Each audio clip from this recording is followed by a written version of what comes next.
Vous arrivez à quelle heure dans votre loge? Entre 7h30 et 8h pour jouer à 21h, ça va. Vous voyez votre texte? Eh bien oui, tous les soirs. Eh bien sur cette pièce-là, oui.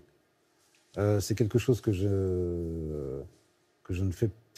Mais sur ce spectacle-là... Pourquoi? Parce que le texte est plus difficile, il faut que ce soit très, très huilé, c'est une horloge? Non.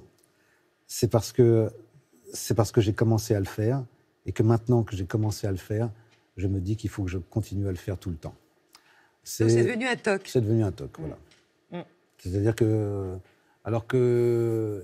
Et j'ai même l'impression que maintenant, si je joue d'autres pièces, je ferai ça comme ça aussi. Peut-être pas, mais en tous les cas, j'essaie de ne pas m'enfermer dans aucun système, dans aucune façon. Mais là, j'ai du mal à me dire, tiens, aujourd'hui, je ne vais pas le faire.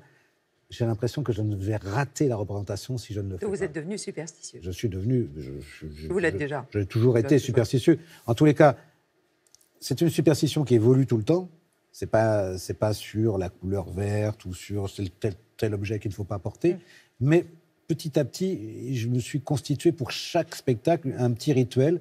Et j'ai du mal à déroger à ce rituel. J'ai l'impression que voilà, je vais rater une marche si je ne fais pas ce petit rituel, qui change à chaque fois.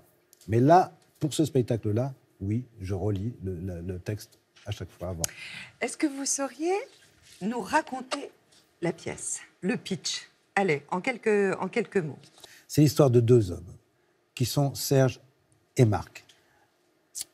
Serge a acheté un tableau que sa condition d'homme qui a un petit peu réussi en tant que dermatologue et tout ça, lui permet d'acheter, et surtout parce que lui, depuis des années, il est exalté par l'art moderne, par des tas de choses comme ça. Il a l'impression de vivre avec son temps parce qu'il découvre des choses neuves et des choses... Son ami, son vieil ami, Marc, Charles Berling, lui, est plutôt...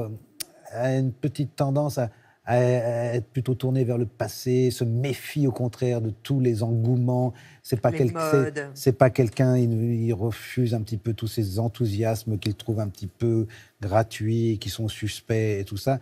Et donc, arrive à ce moment où ils vont se dire, en fait, se révéler quelque chose qui s'est émoussé dans leur amitié, comment la vie les a écartés, comment ils ont fait des chemins différents et pourquoi est-ce qu'ils sont amis. On se demande bien pourquoi ils continuent à être amis.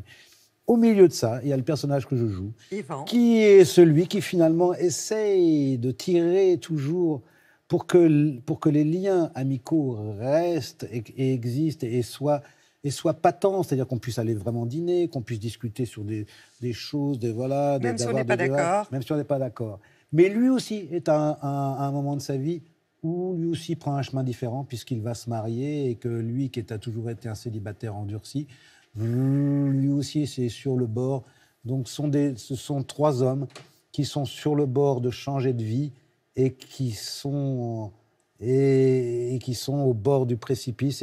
Parce que le précipice, il est d'abandonner tout ce qu'ils ont été avant et en tous les cas de ne pas se reconnaître. Ils n'arrivent plus à se reconnaître. Bon, pas mal. Ça donne envie. Bon, bah, tant mieux, tant mieux.